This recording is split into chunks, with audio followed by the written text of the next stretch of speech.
嗨，欢迎回到正者龙树的课程。我们能在第10章的中段，也就是认清火与烧火的木材之间的关系。这两者的关系应该要厘清，更确切的说，是要厘清到底是先知在他预知的事情之前就存在了，特别是在你所看到的事情之前，先知就存在了，或者是先知是比较晚到的。又或者是先知和他们预知的事情是同时到的，有没有一种可能就是我们用自己认为的方式来看待各种事物？假如你没有用你认为的方式来观察事物，用不了多久，你就会陷入麻烦了。你开始和你的丈夫吵架，或者你做一些没有意义的事情，却期待有好事情发生。就像我不知道该怎么说，在你的事业里，你采取了行动，但是结果和你想的不一样。因为你不懂这个问题，到底是先知提早预见了未来要发生的事情，还是未来要发生的事情早就在那里，而人们在稍晚的时候看见了这些事情？当然，这和药师佛有关。假如你正在念一段曼陀罗，你和曼陀罗之间的时间先后架构是什么？是你先存在，然后你念了曼陀罗。假如你是念曼陀罗的人，你怎么可能比曼陀罗先存在？这是因为你还没念曼陀罗吗？所以确实的，曼陀罗应该先存在，然后念诵它的人随后才会出现。可接下来我要说的是，曼陀罗不能自我念诵啊，这就令人困惑了。如果这件事情没有让你觉得困惑，你就没有进入正确的轨道中。假如这个看起来会困扰你，那么现在是时候调整你看待事物的方式了。根据佛教所说的观点都是错的，你们一直都是错的。就你们的看法来说，到底是曼陀罗先存在，或者是念曼陀罗的人先存在，或者是曼陀罗是怎么发挥作用的？如果你认为你知道这是如何运作的，你应该是错的。然后你念曼陀罗的时候，他们不是那么有效，他们并没有想象中的具有威力。曼陀罗是大有威力的，只要你懂得他们是如何运作的。这个就是火和木头的关系，以及柴火和火的关系。所以我们在柴火和火的关系上，这个考试的半路上，我们再继续下去。我们看到经文的第8节，他写道：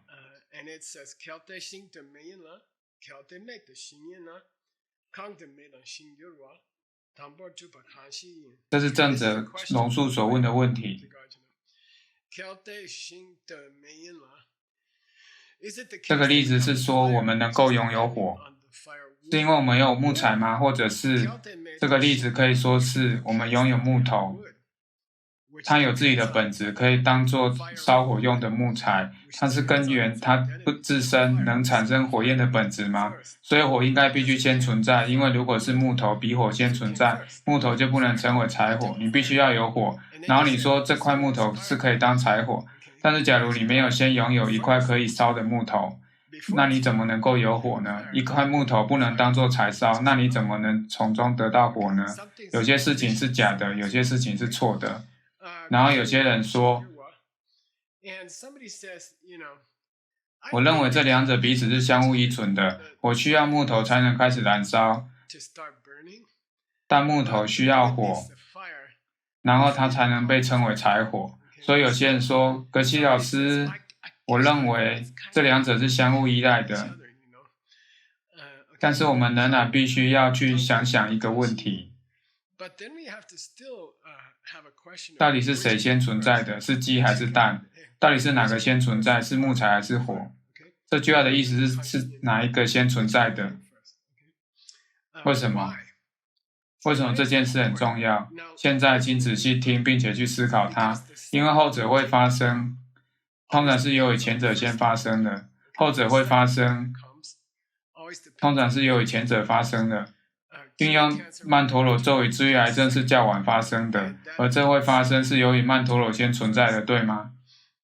但是，假如癌症的疗愈是由于曼陀罗的力量，那么换句话说，假如不能治愈癌症，那么它就不具有法力的话语了，是吗？那就不是真正的曼陀罗了。所以在这个例子，首先你应该先用某些话语治愈某人，然后那些话语就会变成曼陀罗了。但是我们要想，你怎么知道什么是你要讲的话语？假如你之前不知道他们是曼陀罗，你不能只是读早餐麦片盒子旁边的标识或者其他随便什么东西，然后看看它是不是有帮助，所以直到你用它治愈了某人，否则它不会变成曼陀罗的。但是假如你用它治愈了某人，那它就会变成曼陀罗的，那你就会得继续说出不同的话语了。所以直到它起作用为止，然后它就会变成曼陀罗了。你懂我的意思吗？所以不要忘了后者会发生，必须依赖前者先发生。到底是靠曼陀罗治愈了癌症，或者是曼陀罗要靠治愈癌症才会变得有力量？因为曼陀罗不是什么特别的词句，除非有某些事情借由它而发生的。然后火是依赖木头而存在的，那么火就能在没有木头的状况下存在。假如火先存在，然后木头才会变成柴火。好的，那么就是说不是依靠着木头而存在的，因为被依靠的事物必须先存在，对吧？如果火先存在，然后它依靠着木头才能继续燃烧，那么在最初的火就可以是不依靠木头也能存在的火，在那之前要依靠着木头才能存在的。假如是木头先存在的，顺带一提，我们进入第9节了。接下来没有火，木头应该就会变成柴火。在这之前有任何的火，木头就会变成柴火。以前你看过火焰从木头中冒出，那你可以称它为柴火。好的，我们这里有一张柴火的照片。还有一个，这个想法是我的意思是，这个还不是柴火，直到它有火冒出来。它看起来像是有个人把它绑起来了，它看起来像是有人用了某种东西把它劈开，我们还不能确定这是柴火，我们不知道是否有人正要用这些木棍去做什么东西，所以直到它冒出火来，否则这就不是柴火，而除非有了柴火，不然没有火。所以事物的发生可能不是像我们所认为的。也许曼陀罗没有修复了癌症，也许是其他的存在正在创造曼陀罗和癌症，以及如何修复癌症的方法。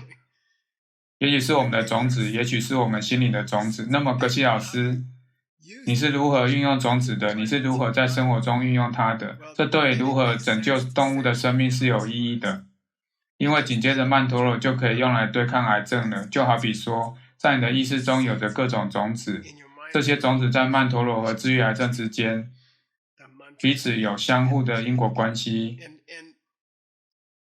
我曾做过3年的闭关，从2000年到2003年。我记得在闭关时有一位女士，她不是来自我们体系，她是来自其他体系，但她请求我可以盖一间小木屋吗？我可以做3年的闭关吗？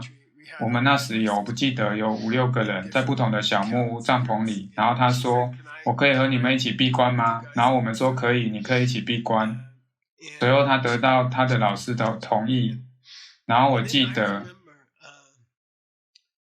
在闭关前和闭关后，我们在闭关中是不能讲话的，但是我们曾有过非常激烈的讨论，而那是非常有趣的问题。他那么说，你的老师的力量不是来自于你，所有的事物可能都来自于你，所有的事物都来自于你的种子，但是你的老师的力量只存在老师的身上，而那力量不是来自于你。不论你是好人还是坏人，那都不重要，你有什么种子也不重要。假如有一个人是你的老师，那么那就是力量，那个人具有力量。然后我们会说好的，但是佛陀曾说过，在这本书的第1行，佛陀说万物来自于因，万物来自于种子，这是正者龙树最广为人知的书里的第1行。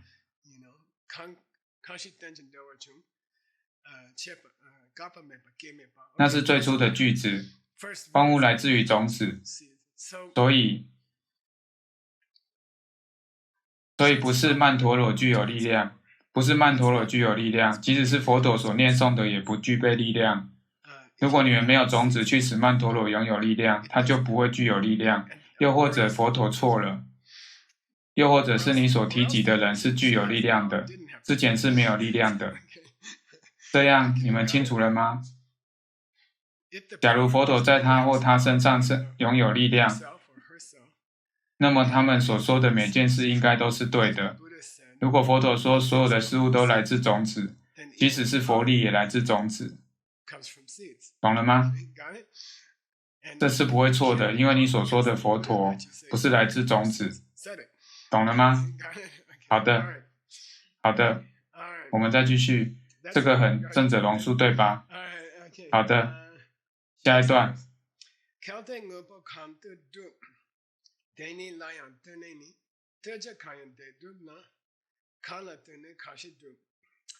如果火焰是依附柴火而来的，那么火就是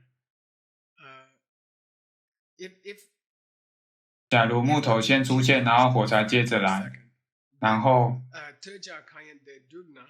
如果一个东西的存在是依附着火的，那就是柴火了。柴火要依附着什么，它才能被称作柴火呢？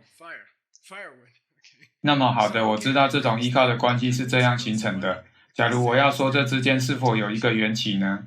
是否有一个跟火有关的相互依赖的关系？然后你说是的，好的，那是什么？好的，火因为柴火而存在。如果你没有一些汽油，你就没办法生火。是的，但是换句话说，木头也是依靠着火。这里这就是我们说的，木头是火所依赖的。只要你有柴火，那么被称为柴火的是取决于什么？那就是个问题了。我喜欢把它叫做没有墙的梯子。这里有张照片，我拥有这张照片一段时间了。过去我一直试着做一只不靠墙的梯子，但几乎是不可能的。不管怎么说，结果不是那么好。但是试着去想象一个没有靠着任何东西的梯子，那就是像在说火在开始燃烧前就是木材，那么你就能够拥有一只不靠着墙就能使用的梯子。你用这只梯子往上爬，而梯子不必靠着墙壁，靠着墙壁就是象征着依靠，而这就是缘起。我们接下来要谈很多关于依靠。依靠是什么意思呢？治愈癌症是取决于咒语的存在吗？还是咒语的存在取决于它能治愈癌症？又或者这两者之间的存在都取决于某个东西呢？那就是我们接下来要谈到的，也就是正者龙树要谈的，那就是为什么我们要在他的仪式下发下我们要证得菩提心的誓愿。对啊，正者龙树的，我们立下了这个誓愿，就是说我们需要学习药师佛，我们必须立下誓愿，而最广为人知的立誓仪式就是正者龙树的。也许龙尊者知道一些关于药师佛的事迹。好的，我们继续第11节。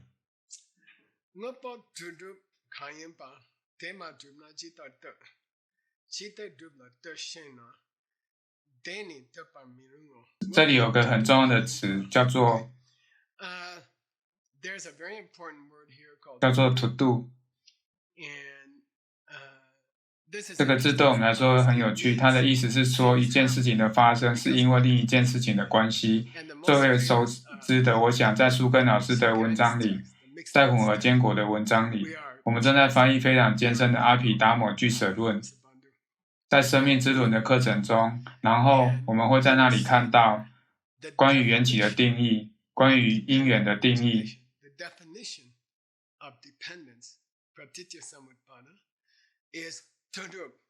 to do 这里的字 to do 的意思是说，每个人事物的变化是源自于其他人事物。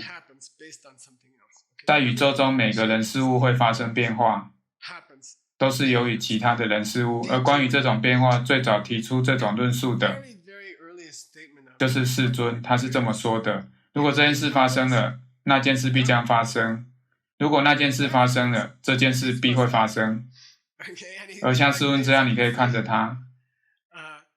假如这件事发生了，那这件事将来必定发生。这像是你妈妈告诉你的：假如你做这个将来不久后就会发生，而这个就会发生，是因为你之前做了这个。然后我不知道之后这个就变得复杂了。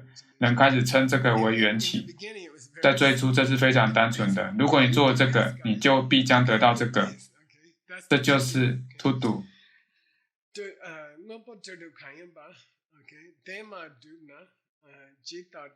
火是如何源自于木头的？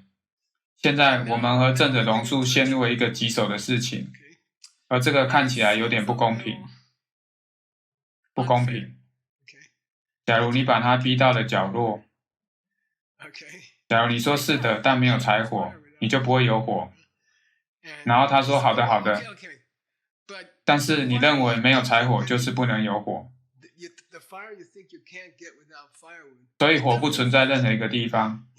然后你就会说等一下，现在你在改变一些事情，然后正者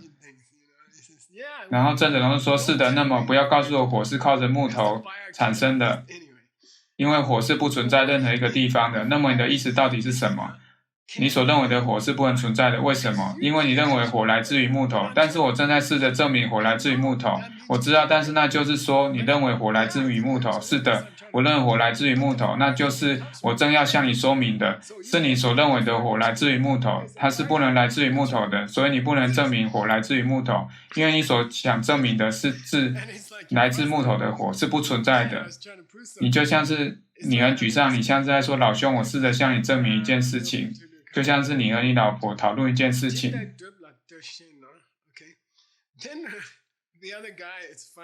然后有个人说这很有趣 ，chide 代表好的，搞什么啊？这个人说我无所谓 ，chide 是个很短的字，对吧 ？chide 它的意思是反正，那个家伙得到了 chide。不管怎样，火不是靠着木头产生的。然后正者龙树说梯子没办法靠在一面不存在的墙壁上，你不能把一只梯子靠在一堵不存在的墙上。怎么不在那里？柴火不在那里，为什么？那里没有火，怎么会有火存在？也许可以这样讲，我不知道。当他们在3年内拿到了建筑许可，他们就用木头盖了一间咖啡吧。就像是这一类的事，在那之前，你不知道木头会变成什么，好吗？我很喜欢这张照片，这是一张老照片，我把它用在金刚商学院的课程中。这是一支笔，笔的一部分在桌子上。我希望是这样的。我们要在这里讨论的点是笔留在桌面上的部分。它也不是自己存在的。我们已经教过很多次，为什么它不会是一支笔？除非那颗种子在你的意识里发芽了，我们已经讲过无数次了。但是当你看到留在桌子上的笔放在桌子上，它也来自于你的种子。这支笔的缘起就在桌子上，那也来自于你的种子。好的，下一节。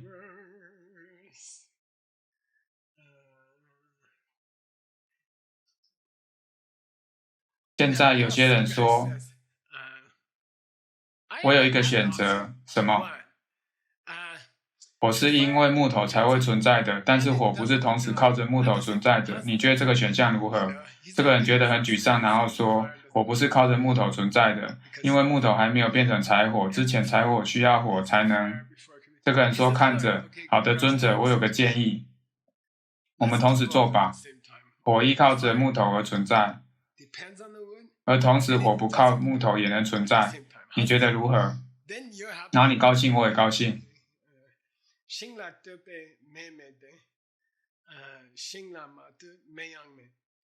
没有一种火可以依靠木头就能存在，也没有一种火可以不依靠木头就能存在。然而，没有一种木头可以依靠火而存在，也没有一种木头可以不依靠火而存在。没有一种火不依赖木头而存在，但是没有火是依赖木头而存在。没有一种木头是靠着火而成为柴火的，没有一种木头是不靠着火而成为柴火的。就这样说，如果我们就像这样，不要再说了。那个人说了，你可以得到你的蛋糕并且吃掉它，然后正者龙树回答说，这是真是蠢极了。然后我试着做一张很蠢的图。帕奇，你准备好了吗？我不知道，我希望它看起来很蠢。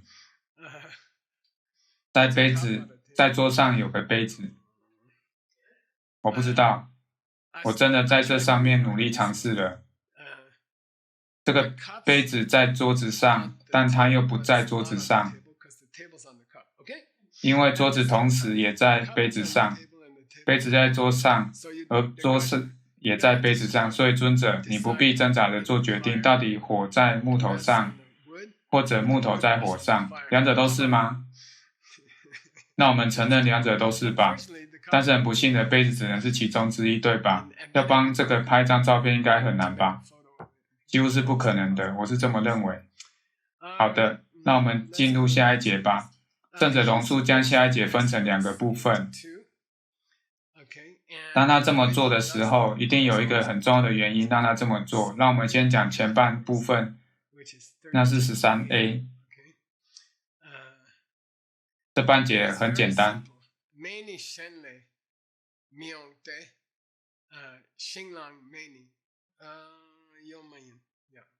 这半节的意思是说，另一个人这么说，你可以看他，假如你可以看到他，假如你可以看到火在烧木头，那么火拥有一种本质，那就是可以燃烧东西。不要告诉我有东西不具备自己的本质。你不必成为一个哲学家，才能看到万物不是空的，它们各有所属，它们不是空的。火不是空的，为什么？你可以看到火在燃烧木头。如果火可以燃烧东西，那么你就不能说它不具有自己的本质，火是有自己的本质的。什么是火的本质？火能烧东西，你是可以看到的。不要再烦我了，就这样。另一个人就是这样说：打开你的眼睛，正着龙树，你看，也许会点燃一根火柴或其他的事。这个人说道：你看，火正在烧木头，好吗？看到了吗？不要告诉我火没有自己的本质。不要说火柴上的火是空的，因为它不是空的，它正在产生某些作用。如果你能看到火产生的某些作用，它就不是空的。不要跟我讲那些空洞的话，那是非常非常在藏语中，那是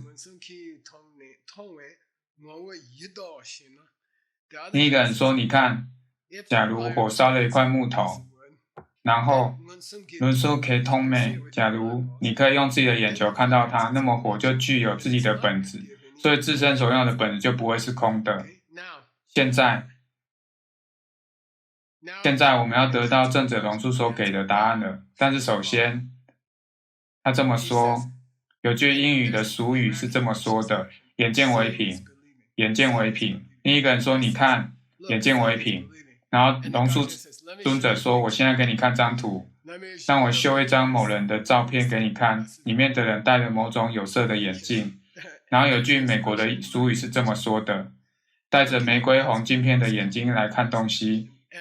事实上，我在很久以前讲过一次，那时候我买了100副这样的眼镜，我发给了每一个人，然后我说：这世界是粉红色的吗？然后他们全部都说是的，而我说是的，我看得出来，世界的确是粉红色的，所以世界必然是粉红色的。你说假如你可以用某种方式看到某些东西，那它就必然像是戴着有色眼镜看世界。有个人说了：是的，好的，那么戴上眼镜吧，是不是所有的东西都变成粉红色的呢？是的，真的所有的东西都是粉红色的？当然不是，没错，就是当你这样在观看你自己说要眼见为凭的。假如你透过粉红色的镜片去看宇宙的万事万物，那么所呈现必定是粉红色的，那就是你争论的点。然后那个人说：不是这样，你混淆了我的眼睛。你把粉红色的太阳眼镜戴在我身上，是的，好吧？也许摘掉了太阳眼镜，你的眼睛还看不清楚，对吧？也许你一直都看不清楚一切，那就是正者龙树想告诉我们的。所以在生命之轮中教导我们，基本上你们的设备是一团乱的。你的眼睛戴着有色的眼镜，然后你可以说，我是靠着木头才会产生的，因为任何一个笨蛋都看得出来。是的，但是假如你一直以来看世界的方式都是一个笨蛋的方式呢？好吗？好的，我们再继续下半节。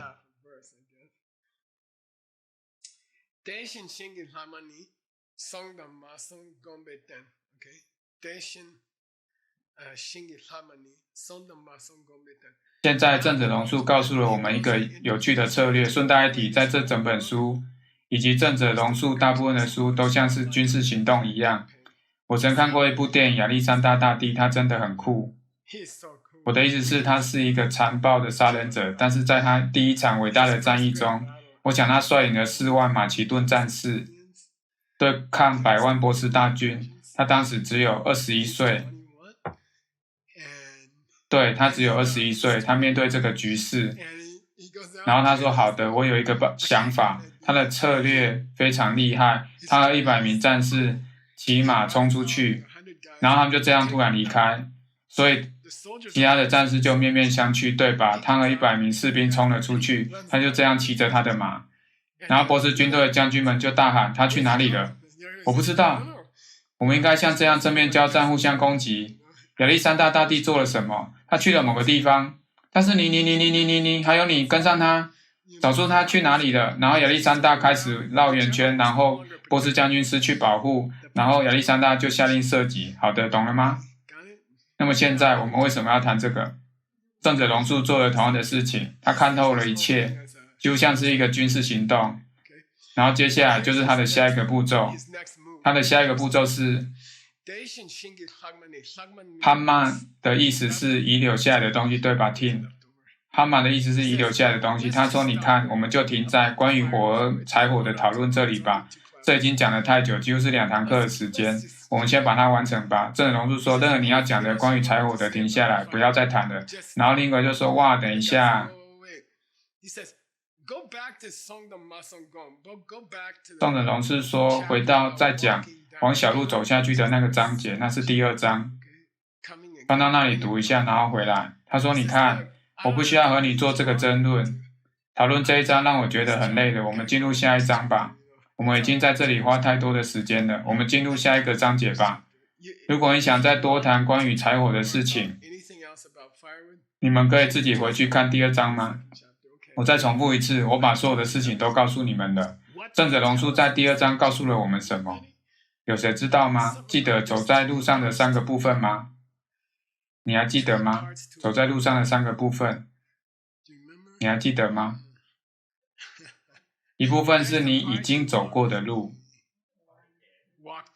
一部分是你准备要走的路，一部分是你正在走的路。那么现在你现在跨下的脚步到底有多宽？这是个问题。好的，就像你的脚迈出去，这是路，然后你的脚跟会先碰到地面，然后是你的脚趾，对吧？脚跟、脚趾，这部分的路是你已经走过的，而这部分的路是你没有走过的。现在这2者之间的那条线在哪里？是的，那条线必定是在中间。好吧，让我们把你的脚放下。好的，那么你想称它在中途的脚吗？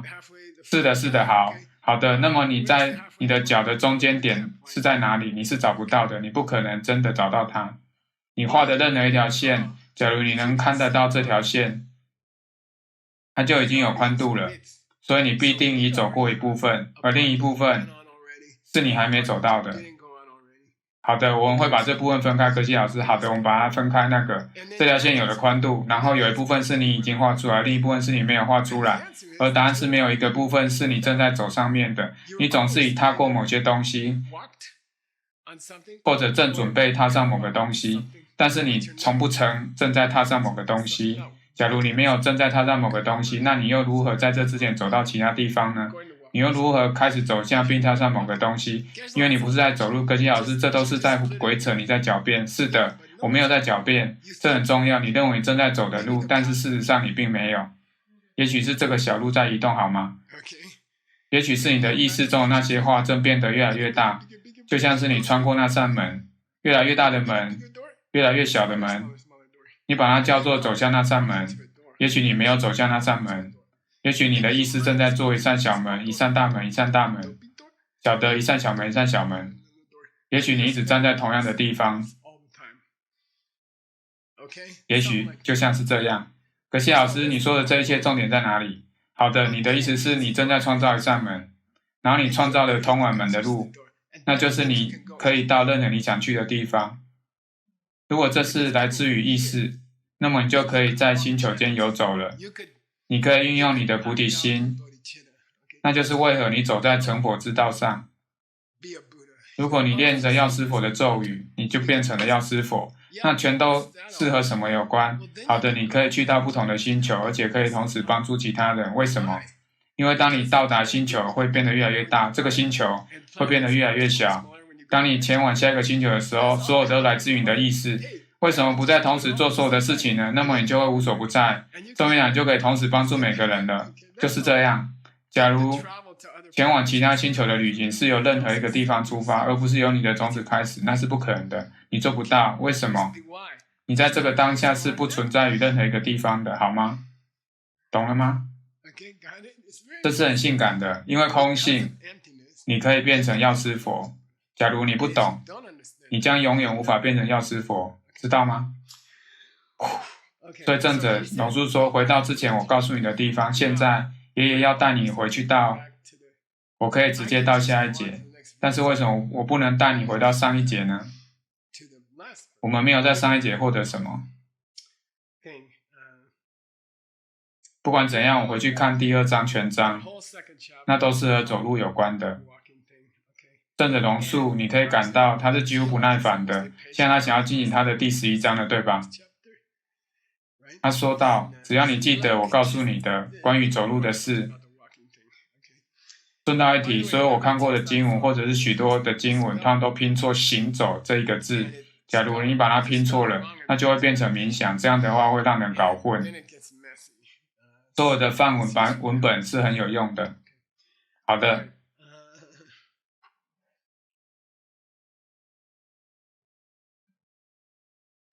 他的意思是说，我不知道，我的心情不好。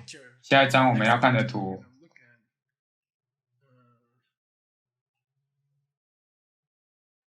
对我而言，火最重要的用途是用火来窑烤披萨。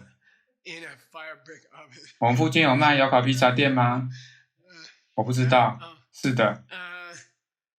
假如你无法决定是火在烤披萨，或者是披萨因为火而被烤熟，所以火才能被称为是火，所以火要借着某些东西才能烹煮食物。我正想着讨论这个。是否是披萨定义了什么是火，又或者是披萨定义了烤熟的披萨？是否是披萨定义了什么是火，又或者是火烤熟的披萨？结论会比较像哪一个？正者龙树是怎么说的？他是怎么说的？你找不到。你找不到当下，是的，你找不到当下，因此你就不能烤披萨了。那就是为什么他们是平行的。那就是为什么他想要带第2章进入第10章。你找不到一个正在烤披萨的地方，在一段时间内，或是短暂的一下，你都找不到一个披萨已经做好的地方，那是不存在的。它就像坐在众人面前，它就像我对于谈论火已经厌倦了。这个人说，你最后有任何话要跟我说的吗？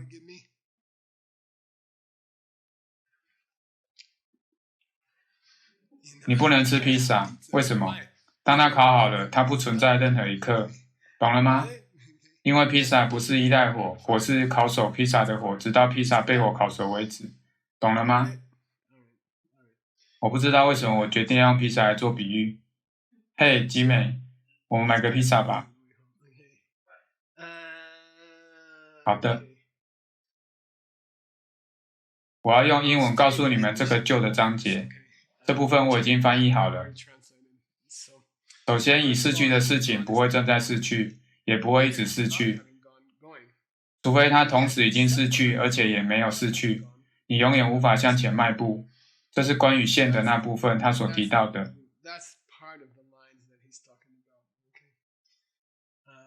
好的。接下来后续有另一节经文，那是相关联的。然后他说，就举火为例，它证明了可见之物不是某种可以逝去或是不会逝去的东西，或者是退位、提供回复给予。那被眼中所见之事束缚住的人。换句话说，假如你总是相信自己的眼睛，我会告诉你有关走路的争论。你不能永远相信自己的眼睛，为什么？我曾告诉你关于走路的事，那看起来像是你正走向某个地方，但是那个地方不存在，所以不要相信你的眼睛。那正是我们正要讨论的主题。不要告诉我火必须依赖木头才能产生，因为如果是的话，那一块木头摆在那里，你就要看火在木头上烧了。然后我们说不要相信你的眼睛，你也认为你在走路，不是吗？你也认为你正走向那扇门，但是你从来没有走向那扇门。但是我的眼睛告诉我有，是的，那就是个问题了。好的，我们可以进入第14节了。这需要很长的时间，我很抱歉。我相信正的龙树也想要进入下一节了。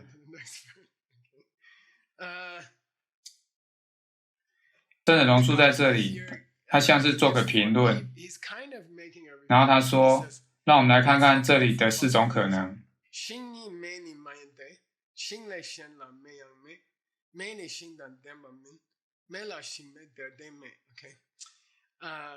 这里有4个可能，所以正的龙树做了摘要。你看，木头不是火，木头不是火焰，为什么？顺道一提，我让你们想想这个问题。克丽娜妈就这么做了，这是有点难搞了。你们准备好了吗？木头不是火，因为在这个例子，原动力成为了行动本身。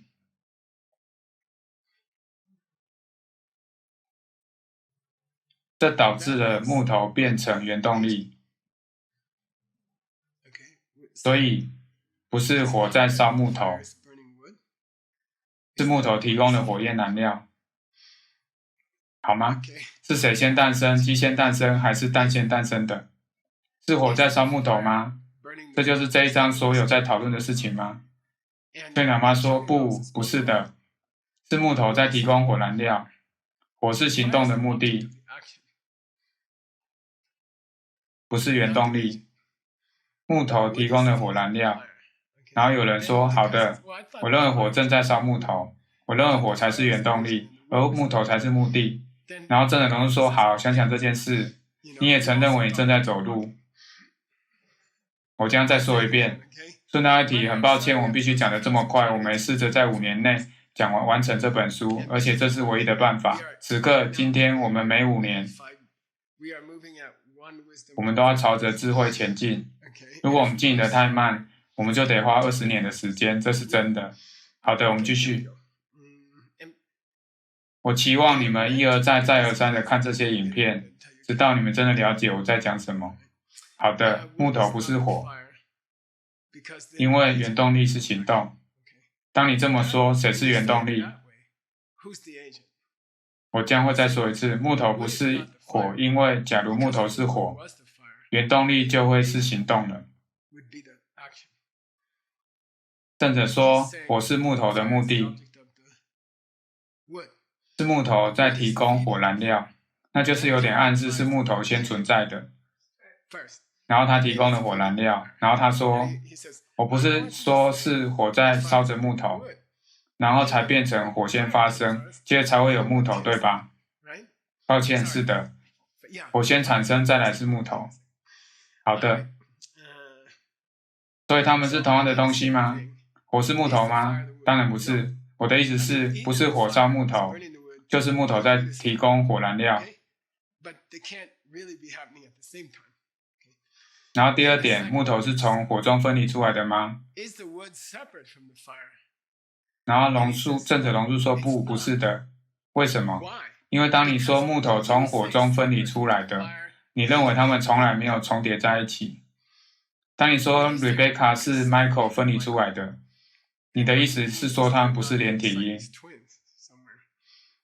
他在那里，我在这里，所以它们之间必定有一些线，那就是说它们没有重叠，它们不能重叠。好的，假如它们不曾重叠，所以它们就不能有关系，那是不可能的。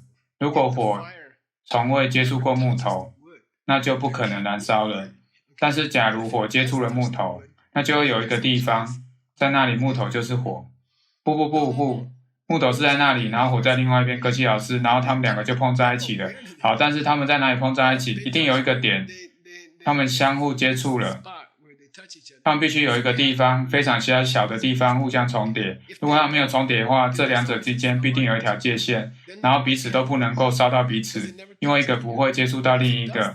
如果会接触到，那就必定在那里会有重叠。如果木头不是从火所分离出来，你就不能拿火来烧木头，因为火是木头。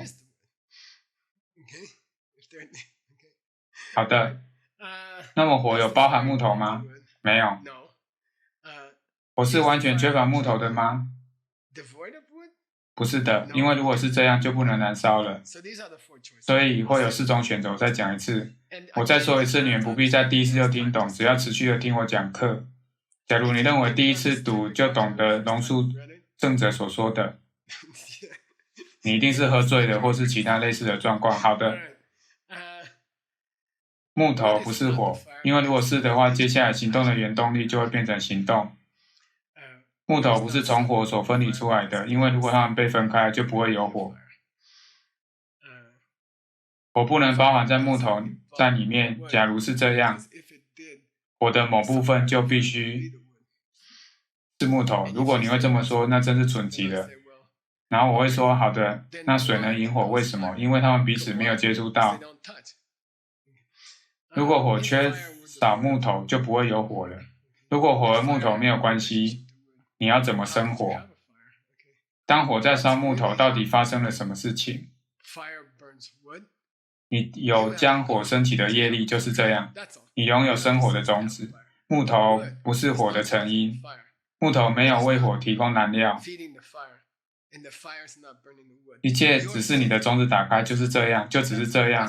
这就是正者龙树希望你们，那就是他希望你们能懂的是，火没有在烧木头，而木头也没有给火燃料。你的种子打开了，然后你就看到了火。因此认为是由木头产生火的，或者是不要再认为火在烧木头，不要再这样想了。我的种子在木头中打开了，我的种子在火中打开了，就是这样。开始尝试这样去理解。我的种子在药师佛的法咒中打开了，然后我的种子在癌症中打开了，然后它停止扩散。我的种子把两者放在一起，我的种子使它们变成了因果果，但是它们不是因果果，它们也不能是因果果，因为它们彼此不能相互接触。没有在更多的了，你去过地方和你即将去的地方永远不可能碰在一起，好吗？好的，我们继续下一节。很抱歉，这一节很长。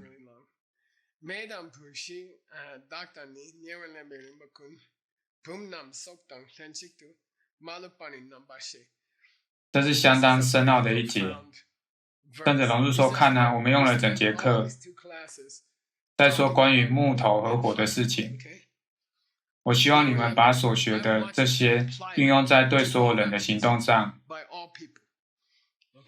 举例说，在我们讲过的一些章节里，看到、听到、闻到、尝到、感觉到，这里有个使者，就是你的眼球。在外面有个蓝色的东西，这个使者向它作用。试试看，如果你挣扎着去理解，你如果能看到其他东西，当你挣扎着去理解咒语如何运作，请你把你的思绪再拉回关于火和木头的讨论，那就是正者龙所说的。他说你把这用在这些所有事情上，然后他说 Punan Punba Tin， 他知道的。咖啡杯。而 number 的意思是一块布，他只带了2个东西进到房间里，眼镜和咖啡。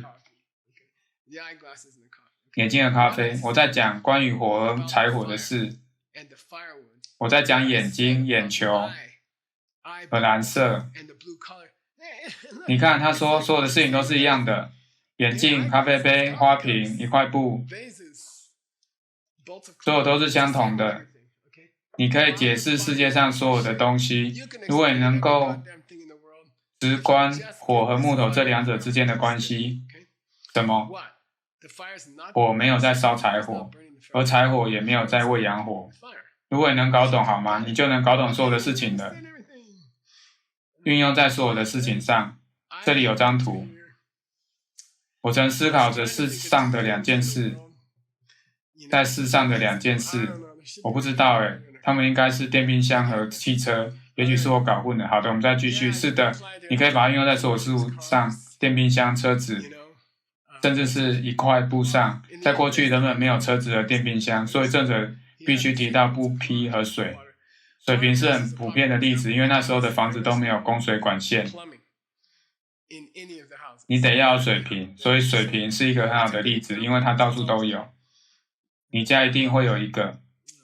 如果你曾住在印度的村庄里，水瓶或锅子是你在生活中非常重要的东西，那里面装着你整天要用的水。你得先走一里路到水井旁，你打好水，然后把水瓶顶在头上。你把水瓶带回家，那就是你要清洗煮东西要用的水，那就是你要使用的水。是的。好的，我总会。好的，我会多准备一个水在这里，我不知道这会发生什么。这是最后一节的，这会很有趣。是的，这是最后一节，非常可爱。正者说看呀。如果你认为火和木头是同样的东西，又或者你以为火和木头是各自分开的，我不认为你是聪明的。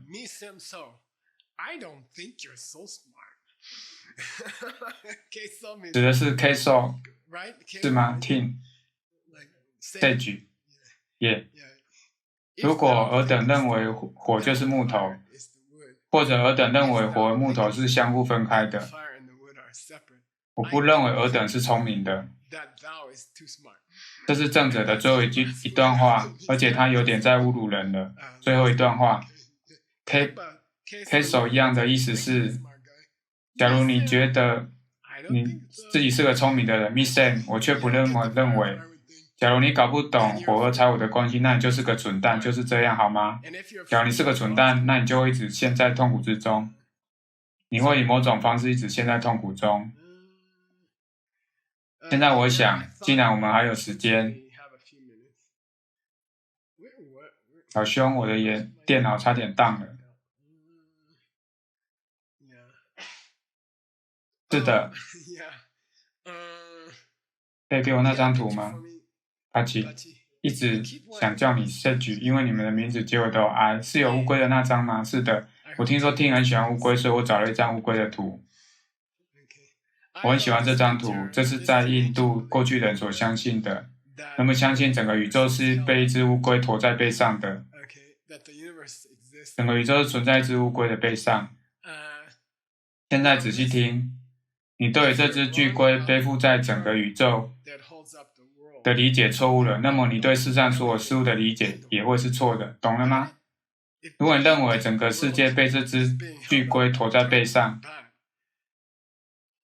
怎么正被巨龟驮在它的背上？整个世界，这世界有多少东西？所有事物都存在这世界上。好的，那么你认为所有乱七八糟的事物都存在这个世界上，那是错误的认知，懂了吗？如果你认为世界上存在巨龟的背上，那么你在多少事上会犯错？所有的事都在背上，有多少？所有的事物啊。顺道一提，人们总是带书给我，而你们不知道，而我也不知道，特别是我离开一个城市或是国家时，他们总是在机场给我一些书。他们会这么说：可喜老师，你可以阅读这些书，这些书就如同你教我们的一般。我不这么认为，但是我总很有礼貌地收下这些书，然后我会和自己玩个游戏。当我在机场排队时，我会打开一本书，读其中的一行。